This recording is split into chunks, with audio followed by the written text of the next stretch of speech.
بسم اللہ الرحمن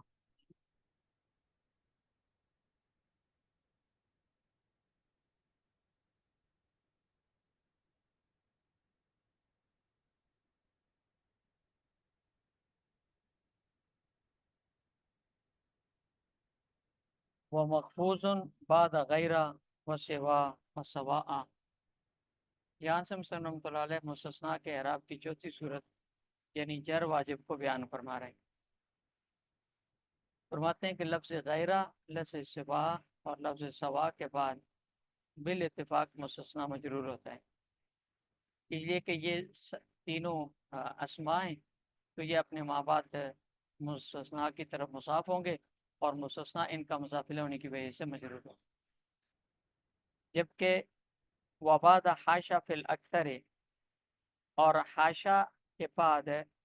اکثر حضرات کے نزدیک یہ منصوب ہوتا ہے، مجرور ہوتا ہے، اس لیے کہ حاشا اکثر ناویوں کے نزدیک حرف جر ہے اور حرف جر کے بعد مستثنیٰ حرف جر کا مضافل مجرور ہونے کی وجہ سے مجرور ہوگا۔ جبکہ بعد حضرات کے نزدیک حاشا فعل ہے، لہذا اس کے بعد اس میں ضمیر فاعل ہوگی اور اس کے بعد مستثنیٰ اس کا مضاف بھولے بھی ہونے کی وجہ سے مجرور ہوگا، منصوب ہوگا۔ وَإِعْرَابُ غَيْرَ فِيهِ كَإِعْرَابِ الْمُسْتَثْنَى۔ حسین رحمۃ اللہ فرماتے ہیں کہ غیرہ جب فیہ ای فی الاستثناء، غیرہ جب استثناء کے لیے استعمال ہو تو اس کا اعراب بھی وہی ہوگا جو الا کے بعد آنے والے مستثنیٰ کا اعراب ہوتا ہے، یعنی کلام موجب میں غیرہ منصوب ہوگا، جیسے جانی القوم غیرہ زیدن، منقطع ہو تو غیرہ منصوب ہوگا، جانی القوم غیرہ حمار۔ مستثنیٰ منہ مقدم ہو تو غیرہ منصوب ہوگا، جیسے ما جانی غیر زیدن القوم۔ کلام غیر موجب میں مستثنیٰ منہ مذکور ہو تو غیرہ من پر استثناء کی وجہ سے نصب اور ما قبل سے بدل ہونے کی وجہ سے مفعول منہ والا اعراب بھی جائز ہوگا، جیسے ما جانی القوم غیر زیدن اور غیر زیدن۔ اور اگر کلام غیر موجب میں مستثنیٰ منہ محذوف ہو تو غیرہ کا اعراب عوامل کے تابع ہوگا، ما جانی القوم، ما جانی غیر زیدن، ما رأیت غیر زیدن، ما مررت بغیر زیدن۔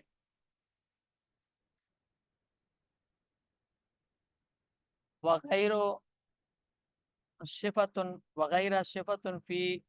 حملت علی الا فی الاستثناء کما حملت الا علیہ فی صفت۔ حسین رحمۃ اللہ فرماتے ہیں کہ لفظ غیرہ اصلاً صفت کے لیے استعمال ہوتا ہے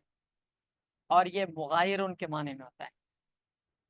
جس کا عام طور پر اردو میں ترجمہ کیا جاتا ہے علاوہ سے، علاوہ کے لفظ سے ترجمہ کرتے ہیں۔ حسین رحمۃ اللہ فرماتے ہیں کہ اس کا اعراب اپنے موصوف کے تابع ہوتا ہے، جانی رجل غیر زیدن، رجل فاعل ہے جانی کا، لہذا غیرہ اس کے صفت ہونے کی وجہ سے مرفوع ہوگا، مرفوع ہوگا کیونکہ رجل فاعل ہے۔ جانی رجل غیر زیدن، رأیت رجلا غیر زیدن، مررت برجل غیر زیدن۔ تو غیرہ کا جو لفظ ہے یہ صفت ہے، ما قبل موصوف کے تابع ہے اس کا اعراب۔ تو ترجمہ اس کا کریں گے ہم، میرے پاس زید کے علاوہ ایک اور آدمی آیا، میں نے زید کے علاوہ ایک اور آدمی کو دیکھا، میں زید کے علاوہ کسی اور آدمی، ایک اور آدمی کے پاس سے گزرا۔ لیکن کبھی غیرہ کو صفت کے معنی سے خارج کر کے الا کے معنی میں یعنی استثناء کے لیے بھی استعمال کیا جاتا ہے، کہ جس طرح الا اصلاً استثناء کے لیے وضع ہوا ہے لیکن کبھی اسے صفت کے معنی کے لیے بھی استعمال کیا جاتا ہے۔ پھر غیرہ جب صفت کے بجائے استثناء کے لیے استعمال ہو تو اس کے لیے تو کوئی شرط نہیں، صفت کے لیے اس کا استعمال ہونا متعذر ہو یہ شرط نہیں ہے، لیکن الا جب استثناء کے بجائے صفت کے لیے استعمال ہو تو امام سیوطی کے نزدیک یہاں بھی کوئی شرط نہیں ہے، لیکن مصنف رحمۃ اللہ علیہ کے نزدیک اس کے لیے یہ شرط ہے کہ استثنائی معنی کے لیے استعمال ہونا اس کا متعذر ہوگا تو پھر اس کو صفت کے لیے استعمال کیا جائے گا الا کو۔ اور الا کا استثنائی معنی کے لیے متعذر ہونا اس وقت ہوتا ہے کہ جب اذا کانت تابعۃ لجمع منکور غیر مقصور، مصنف رحمۃ اللہ پر نے ذکر کیا ہے کہ جب الا ایسی اسم کے بعد واقع ہو جو جمع کا لفظ ہو، نکرہ ہو اور غیر مقصور ہو، جب جمع کے لیے ہوگا نکرہ ہوگا غیر محصور ہوگا تو اس کے اندر عموم نہیں ہوگا، اور عموم نہ ہونے کی وجہ سے اس کے لیے استثناء کے لیے استعمال ہونا اس کا درست نہیں ہوگا، لہذا اس صورت میں الا بمعنی غیرہ کے ہو کر صفت کے لیے استعمال ہوگا، جیسے قرآن کریم میں لو کان فیہما آلیۃ الا اللہ لفسدتا، اس میں الا سے پہلے لفظ آلیہ ہے، اور یہ لفظ آلیہ جمع بھی ہے، نکرہ بھی ہے، غیر محصور بھی ہے، لہذا آلیاتن کے بعد الا یہ صفت کے لیے استعمال ہوگا، تو عبارہ ہوگی لو کان فیہما آلیۃ غیر اللہ لفسدتا۔ اور دوسرا اس میں ایک اور وجہ بھی ہے، وہ یہ کہ اگر استثناء کے لیے اس کو استعمال کرے نا تو پھر اس کے اندر معنی میں خرابی لازم آتی ہے، اس صورت میں لو کان فیہما آلیۃ الا اللہ لفسدتا الا بمعنی استثناء ہو تو معنی یہ ہوگا کہ اگر زمین و آسمان میں اللہ کے علاوہ، اللہ کے بغیر دیگر الہ ہوتے زیادہ تو اس میں فساد برپا ہو جاتا، تو اس کا مد مقابل مفہوم مخالف اس کا یہ نکلتا ہے کہ اگر اللہ بھی ہوتا دیگر الہ بھی ہوتا ہے تو پھر اس میں فساد نہ ہوگا، حالانکہ یہ بات بالکل غلط ہے۔ مقصود ہے اللہ رب العزت کی موجودگی میں اللہ کے علاوہ کوئی اور اگر الہ مان لیا جائے تو پھر فساد پیدا ہو جائے گا، تو اللہ کی تو ہر وقت واجب الوجود ہونے کی وجہ سے اللہ رب العزت کا وجود ضروری ہے، اس لیے یہاں اللہ استثناء کے لیے استعمال